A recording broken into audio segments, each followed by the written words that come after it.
אהלן, שוב אני קובי, והיום אני אראה לכם איך אני מכין.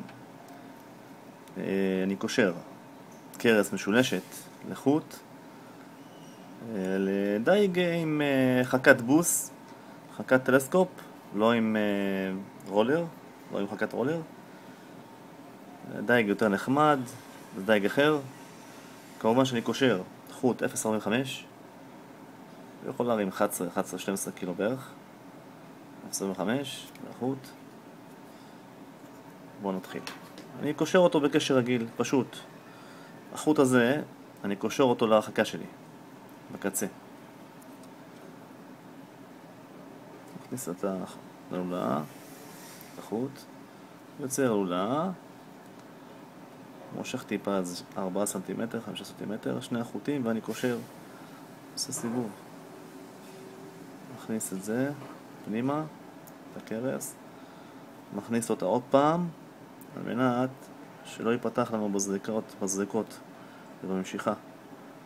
הכנסתי עוד פעם, מוציא את זה החוצה, ואני יוצר את הלחיצה כאן, כאשר זה לא מספיק אדוק. זה צריך להיות אדוק, חזק. אני יכול לתפוס מדרמן, קרס, ולתפוס את החוט, למשוך מעט, למשוך גם את זה, גם את הקצה הזה, למשוך אותו קצת, והנה נוצר לנו קשירה אדוקה. והדבר הזה, הקרס היא חופשייה, היא זזה, היא נעה, אין בעיה, היא חופשייה. אפשר כמובן, רצוי, אפשר לשים פה בצק. הבצק זה המשקל, לא חייב לשים פה למעלה משקולת, אין צורך. רגע שמים בצק, יש איזה משקל, זורקים, זה נופל לתחתית, נופל למטה, זה כמובן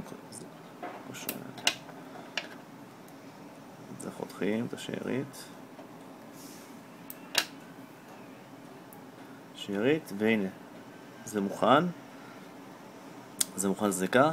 אז כמו שאמרנו, בצק, כן, על זה בצק זורקים, ואני הכנתי סקיצה להמחיש איך זה אמור להיות יחד עם חכת בוס. הנה, זו החכה, החוט שאני זורק עם הצוף כמובן. אני צריך לפני כן למדוד את הקרקעית מהקרקעית עם משקולת, זורקים משקולת לחוט, למדוד את האורך שאנחנו צריכים כדי להרים את החוט שהדג יהיה מול היד. אחר כך חותכים את החוט וקושרים, כמו שאני קשרתי ככה, קושרים את הקרס. כמובן שמים את המצוף, מודדים לפני כן עם המשקולת, מודדים את המצוף בגובה של חצי, בגובה של הסימון של המצוף, ואז כשזורקים זה אמור לראות ככה, המצוף והקרס נמצאת על התחתית, יושבת על התחתית, היא נוגעת באדמה בעדינות בצורה ישרה, ככה, וזהו. והדגים באים לכאן, מתחילים לאכול, מרגישים את הנגיעות כאן, נותנים משיכה למעלה, מה שיש כאן באזור נתפס. אז תודה רבה לכם, ונתראה בסרטון הבא. ביי ביי.